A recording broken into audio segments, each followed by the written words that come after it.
Bom dia, tudo bem? Estamos alegres e felizes. Hoje é o último dia do congresso e nosso plano é ir passear. Um grupo vai se dividir, visitar o Lago Azul e outro grupo vai lá para a Cachoeira, né? A Maria Rúbia e pessoal. E depois, então, o almoço vai ser um sanduíche, né? Vários sanduíches ali embrulhados para quem já possa, quem quiser já ir viajando, indo, se sinta livre.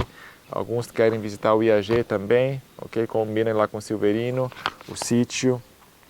E estamos então empolgados e vamos meditar, refletir em Jesus. Salmo número 90, verso 14, diz assim: sacia-nos de manhã com a tua benignidade, para que nos regozijemos e nos alegremos todos os nossos dias.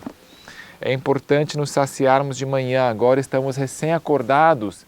Eu procuro de manhã sempre falar sobre Jesus no nosso culto devocional de manhã. Ainda não falar sobre planos, quando a Betsy chega com alguma ideia, ou quando eu chego com uma ideia para a Betsy, ela às vezes me fala: Daniel, espera, ainda não, porque nossa esponja está vazia. Vamos primeiro nos saciar de Jesus e depois falar sobre isso. Nossa esponja de manhã é como se fosse essa esponja aqui, ó. Nosso cérebro de manhã é como se fosse essa esponja. Porque o que vier aqui, ela vai se absorver e vai estar cheia. Se eu já me levantar e começar a pensar em algum plano, eu já vou começar a me saciar, ó, com esse plano. Está enchendo, não pingou nada ainda, está enchendo a esponja, está enchendo. Então, não, ainda não comece a pensar nisso. Pensa em Jesus, vamos logo fazer o culto, não fazer nenhum plano, encher-nos de Jesus. Então, encher-nos, absorver-nos de Jesus, de manhã. Nosso cérebro está como uma esponja seca. Aí quando eu me enchi, nos ia bem meditar cada dia 1 hora sobre a vida de Jesus, especialmente as cenas finais desejadas.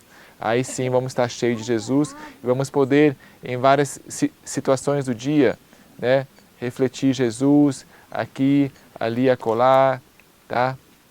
Nosso cérebro então vai estar assim cheio. Sacia-nos de manhã com a tua benignidade. Salmo 90, verso 14. E eu vou ler um trecho aqui do livro Felicidade Plena, que é O Caminho a Cristo, uma joia. Foi escrito em 1892, tá? Então, depois de Minneapolis, e o trecho, um dos trechos que reflete bem a mensagem de Minneapolis é esse que eu vou ler. Quando eu não estou muito bem espiritualmente, quando eu tenho alguma dificuldade, eu olho para trás nas últimas semanas, não está legal, não está funcionando alguma coisa. Esse aqui é o meu kit de primeiros socorros, é a minha caixinha de remédio espiritual, onde eu vejo, eu vou vendo aqui começando, não, que Deus é amor, eu já realmente reconheço. Satanás é quem quer distorcer a imagem para eu ver um Deus vingativo. Não, isso aqui já está. Ponte sobre abismo, isso aqui, Jesus insiste, João 15, continuem unidos comigo. Essas palavras dão ideia de repouso, firmeza, confiança. Outra vez ele convida: venham a mim e eu lhes darei descanso.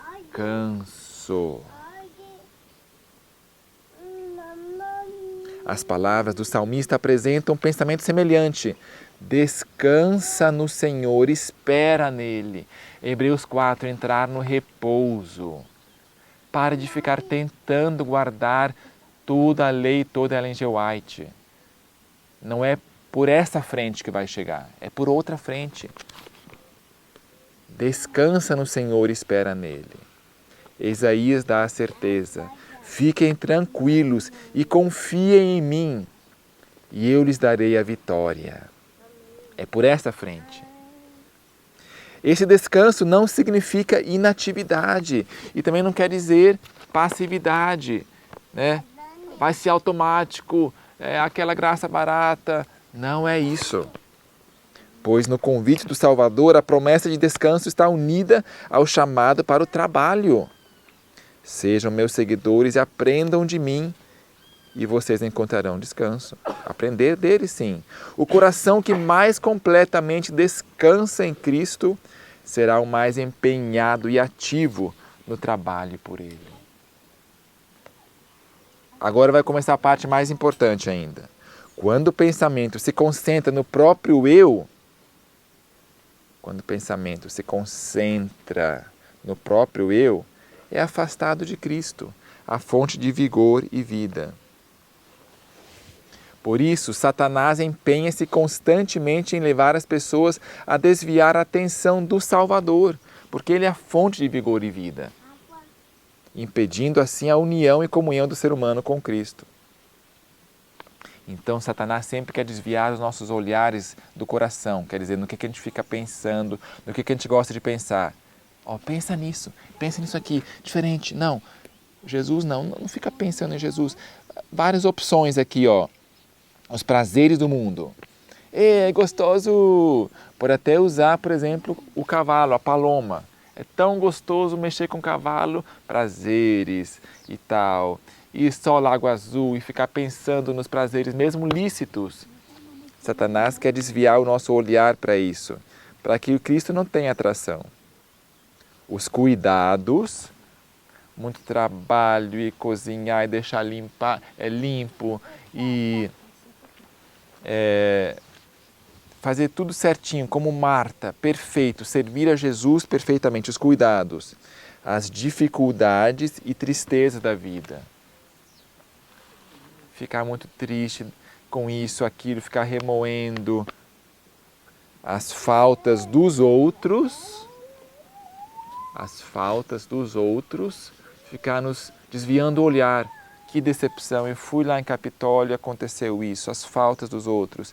Que decepção, é mesmo? Não, eu não achava, não esperava isso de você. E ficar com essa mania, isso é ter o travessão no olho. As nossas próprias faltas e imperfeições também. Olha, isso aqui, Daniel, você fez de novo, realmente, acho que tem algum erro fundamental em você, Daniel. Será que você é convertido mesmo? Não se deixe desviar. Não se deixe desviar por seus ardis, por sua armadilha. Pode até ser que Satanás tente te desviar para profecias e números e predições e cálculos e anos. Estou descobrindo nova luz. E desvia assim o olhar, repousar o olhar não mais no Salvador, mas em número, profecia, paralelos, fractais. Agora, ela vai se deter numa dessas classes, que ela gosta muito de ajudar, que o Espírito Santo tem muito carinho. Muitos que são realmente conscienciosos e que desejam viver para Deus, são por vezes levados a pensar em suas próprias faltas e fraquezas. E deste modo, afastados de Cristo, esperam obter a vitória. A nossa vida, queridos, é como essa máquina aqui de lavar roupa, como esse tanquinho. O nosso olhar é essa tomada aqui. Para onde que nós vamos olhar? Oi, Kathleen, tudo bem? Bom dia. Está me vendo? Para onde que eu vou olhar hoje? Acordei! Deixa eu começar a ver o que eu vou fazer. E aí a esponja vai se enchendo. Depois de meia hora já está cheia. Como é que é o cache? Já está cheio o nosso cache, nossa memória RAM. Se ela acordar e logo começar a pensar, olha que decepção, ontem realmente me fiz isso. Satanás conseguiu lembrar ela disso. Ontem fiz isso, minha roupa aqui está suja, fedorenta ainda. Meu caráter está cheirando mal. Meu caráter está cheirando mal. E olha aqui, isso aqui está sujo lá, está manchado. Essa mancha não quer sair. Eu já tentei várias vezes, já li esse livro. Está sujo, deixa eu ver por baixo. Vai adiantar limpar a roupa assim desse jeito, Kathleen? Está sujo, estou preocupado, Deus me ajude, olha aqui. Não vai adiantar nada, vai continuar sujo, vai piorar, porque vai começar a fermentar, cheirar mais mal ainda. Vai vir um gato e fazer pupu ali dentro, pior ainda. Mas qual é o segredo, queridos? Qual é o segredo para começar a funcionar? é aqui, esse aqui, ó. Não devemos fazer de nós mesmos o centro, ficando ansiosos e cheios de medo quanto à nossa salvação. Precisamos estar conscientes dos nossos erros, sim. Consciente dos nossos erros. A senhora White também fala isso. Conheça-se a si mesmo. Essa frase vem de Ellen White também. Mas não cheios de medo e ansiedade quanto à nossa salvação. Tudo isso nos desvia da fonte do poder da tomada. Entregue a Deus a tarefa de salvá-lo. Olha, repitam comigo. Entregue a Deus a tarefa de salvá-lo. E confie nele. Fale sobre Jesus, ó, e pense nele. Que o próprio eu se perca nele. Que o próprio eu, ó, tomada, energia. Bzz, bzz, bzz, bzz, bzz. Uau, que energia, é 110 volts, né? Como é que funciona? É trifásica, é bifásica, está funcionando agora, vou continuar olhando para Jesus, sabe? Quando você, então, lê de manhã nisso aqui, no mesmo dia você não vai sentir diferença, talvez. Talvez sim, provavelmente. Mas não vai ter muita diferença. Aí no próximo dia, de novo, tente policiar seu pensamento para gravitar em torno de Jesus. Consciente das faltas, estudando profecia, trabalhando com os afazeres do dia, como Marta, mas assentem-se primeiro aos pés de Jesus. Diga como o apóstolo Paulo, assim já não sou eu quem vive, mas Cristo vive em mim. E esta vida que agora vivo-a na fé no Filho de Deus. Já estou crucificado com Cristo, vivo não mais eu, mas Cristo vive em mim.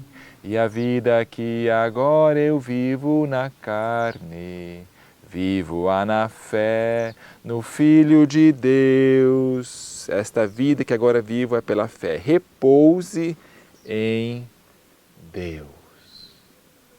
Deixa essa alfarrobinha derreter na tua boca. Repouse em Deus.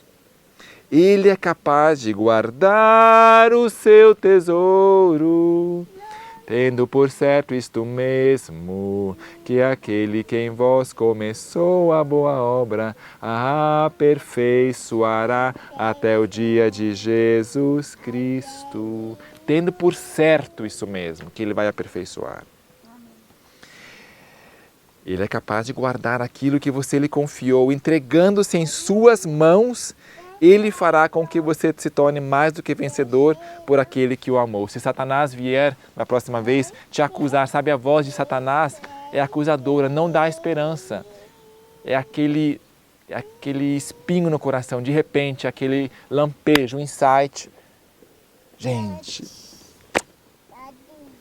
que triste, olha, sem esperança, é a voz de Satanás. É muito mais fácil, em vez de combater, você classificar, você colocar a etiqueta, isso aqui é Satanás. Na mente você, opa, não, isso aqui é a voz de Satanás. Você não tem que ficar combatendo e lutando contra isso. Pega o escudo da fé e você vai então poder, o escudo da fé, quer dizer, você crê naquilo que você não enxerga, é pela fé. Eu não sinto isso, mas eu sei que é de Satanás, porque a voz de Jesus não é essa. A voz de Jesus é suave e meiga. Então, só classifique esse pensamento e a seta foi para lá. E fale para ele assim, eu tenho um Salvador, foi para isso, para salvar pecadores que Jesus veio para essa terra. Eu sei que eu sou pecador e eu estou indo aos seus pés agora confessar o pecado que eu fiz. Eu confesso e deixo a seus pés e agora está com Ele. Entreguei em suas mãos e agora está perdoado. Fé, creia, mesmo que você não sinta. Essa é a fé de Jesus. Mesmo que não sentiu nada. Andou sem nenhuma luz nas trevas e mesmo assim confiou no nome do Senhor. O que tem a fé com sentimentos? Nada, nada. Fé de Jesus. Quem tem essa fé de Jesus é o remanescente. Crer implicitamente, todo aquele que nele crer, enxergando o invisível. Tá? Então agora, nos minutos finais, nós vamos meditar um pouquinho em Jesus. Vamos ler aqui um trecho de João 7, tá bom? Vamos colocar em prática, para esse dia, uma cena, uma cápsula de Jesus para a gente ter na mente. João 7. Depois disto, verso 1. Depois disso andava Jesus pela Galileia. Jesus está andando pela Galileia e já não queria mais andar lá naquele lugarzinho onde tinha perseguição, exclusão. As pessoas o chamavam de perfeccionista, extremista e coisas piores, de endemoniado. Então ele foi para outro lugar. Se você perseguirem numa cidade, fugir para outra, porque procuravam matá-lo. Ora, estava próxima a festa dos judeus, a dos tabernáculos. O dia Uaici estava se aproximando e disseram-lhe então seus irmãos: sai daqui do mato e vai lá se apresentar para o mundo, para que todo mundo veja as obras que você faz, apresente-se, faça um cartão de visitas. Porque ninguém há que faça coisa alguma em oculto quando procura ser conhecido. Já que faz essas coisas, manifesta-te ao mundo. Isso é raciocínio humano, é querer com as próprias forças, manifesta-te ao mundo, pois nem seus irmãos criam nele. Disse-lhes então Jesus: ainda não é chegado o meu tempo, mas o vosso tempo sempre está presente. Interessante, né? Os irmãos de Jesus eram adventistas, eram judeus. O meu tempo não chegou ainda, mas o de vocês sempre está presente. Os irmãos não criam nele, não eram convertidos. O tempo da pessoa que não é convertida é sempre, mas o tempo daquele que crê em Deus é no momento certo. Interessante. O mundo não vos pode odiar, mas ele me odeia a mim, porquanto dele testifico de que as suas obras são más. A pessoa que não é convertida, é muito fácil alcançar milhares e milhões de seguidores no YouTube e ter seguidores ali, mas o nosso caminho, sempre lembre-se, não queira, com métodos humanos, com agar, alcançar aquilo, a popularidade, como esses irmãos. Vai lá, manifesta-te ao mundo. Lembre-se sempre, nosso caminho é estreito, é um caminho de abnegação, todos vão te odiar. O servo não é maior do que seu senhor. Se me chamaram de Beelzebu, vocês também. Você não vai poder ser popular, não. Porque senão você seria maior do que seu senhor. O mundo não vos pode odiar, mas ele me odeia a mim. Verso 7. Porquanto dele testifico de que as suas obras são más. Inclui repreensão, inclui admoestação. Mesmo entre irmãos, às vezes. Repreender alguém, olha, vamos mudar de assunto. Sábado aqui, santo. E você que é convertido vai aceitar. Olha, ele me repreendeu realmente. Eu extrapolei aqui um pouquinho, fiz brincadeirinha aqui. Realmente, fira-me o justo. Subi vocês à festa. Vão lá vocês vão para o evento grande. Eu não subo ainda na festa, porque ainda não é chegado o meu tempo. Aqui por um lado Jesus reconhece a igreja, a IASD do seu tempo. Por outro lado, não, olha só o dilema, nós estamos no mesmo dilema hoje, Subam vocês para a IASD, vão. Não é intrinsecamente errado, é o povo de Deus e tal, mas eu nesse momento não. Porque ainda não é chegado o meu tempo. Depois a gente sabe que Jesus foi lá na festa, Mas, enfim, aqui nós temos esse conflito com os irmãos de Jesus. Vocês querem compartilhar algum pensamento? O que vocês enxergaram nesse dilema aqui, na conversa entre Jesus e seus irmãos? Subam vocês à festa. Eles não criam em Jesus, queriam que Jesus se manifestasse. Eles estavam orgulhosos de Jesus aqui ou não? Estavam com vergonha. Parece que, em algum certo momento, eles estavam envergonhados de Jesus porque, não, se fala que ele expulsa por Beelzebu, não, então é melhor não me associar a ele. Mas aqui, aparentemente, eles estavam, orgulhosos de Jesus. Também em tom de autoridade, Tipo, se mexe, vai lá, tipo, uma ideia, como se ele não conseguisse pensar isso, Uma lição prática que eu tiro para mim desse texto é que andar com Jesus não é suficiente. porque os irmãos de Jesus estavam sempre com ele, mas não criam nele. Então, quantas vezes talvez nós professamos tanto Jesus, mas de fato ele não está entronizado no nosso coração, ou seja, não cremos nele como os irmãos dele, né? Então não basta somente pretender dizer que anda com ele, né? Mas precisa ser algo realmente do coração, senão vai ser só poeira. Exatamente. Obrigado. Do verso, por que me chamais Senhor, Senhor? Porque eles não andavam nem professavam ainda, né? Que Ele é Senhor, que Ele é o Messias. Porque isso que era o pesado naquela época, professar Ele é. Então seria expulso da sinagoga. Como falar hoje pós-lapsariano, por exemplo, né? Vida no campo. É o jargão que é proibido, assim, a palavra proibida. É o gatilho. Então muitos queriam evitar falar nisso diretamente, porque tinham vergonha, né? Amava mais a honra dos homens do que a de Deus. Mas mesmo que professasse, Senhor, por que me chamais Senhor, Senhor, e não fazeis o que vos faço, né? E não fazeis o que vos digo. Ele classificou eles com os do mundo. Ele não foi assim tão, digamos assim, ele devolveu um pouquinho a censura, né? Não devolveu um pouquinho a censura? Deram uma ordem para ele, ele não só falou, não, obrigado, mas ele falou uma coisa um pouquinho cortante, né? Classificou-os como os do mundo. O mundo não os pode odiar, mas a mim me odeia, porque delas testifico que as suas obras são más. É como quando bateram em Jesus, ele perguntou, se eu falei errado, dá testemunho do erro. Mas se eu falei certo, por que me feres? Né? É interessante, às vezes ele também dá uma repreensão justa, merecida na hora, né?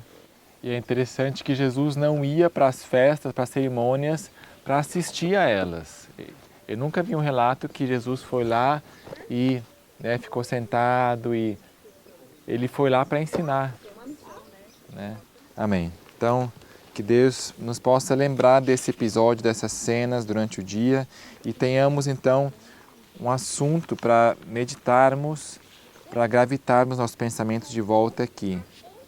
Vou dar um desafio. Lá no Lago Azul, será que vamos nos lembrar disso aqui ou não? Será que vamos nos esquecer totalmente de Jesus?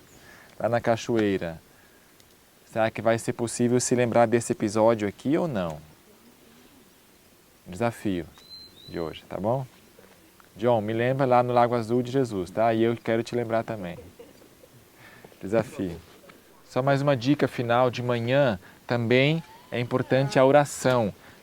Veja que Marcos 1, tá? Tem 2 textos de Ellen White sobre como orar de manhã.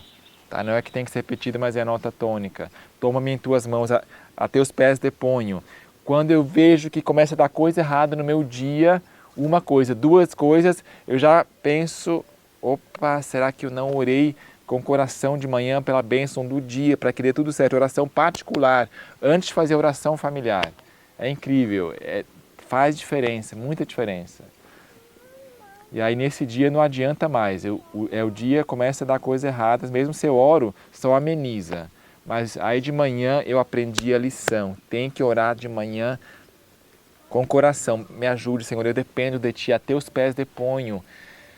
Eu não consigo por mim mesmo, vem encher-me. Aí começa a dar certas coisas, aí começa a entrar mais dinheiro na conta, é incrível. Vem oferta, amém?